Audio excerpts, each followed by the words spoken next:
दिल्लीमध्ये झालेल्या स्फोटाच्या प्रकरणी 200 डॉक्टर्स आणि विद्यार्थी सध्या रडारवरती असल्याची माहिती सूत्रांनी दिली आहे। मूळचे काश्मीरचे असलेले हे 200 डॉक्टर्स आणि विद्यार्थी सध्या पोलिसांच्या आणि तपास यंत्रणांच्या रडारवरती आहेत। फरीदाबादच्या जैश मॉड्यूलच्या प्रकरणी एटीएसने आता कसून तपास सुरू केलाय।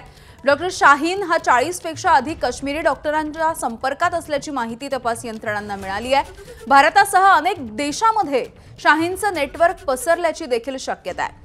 डॉक्टर शाहीनच्या संपर्कामध्ये एक पाकिस्तानी डॉक्टर देखील असल्याची माहिती मिळते।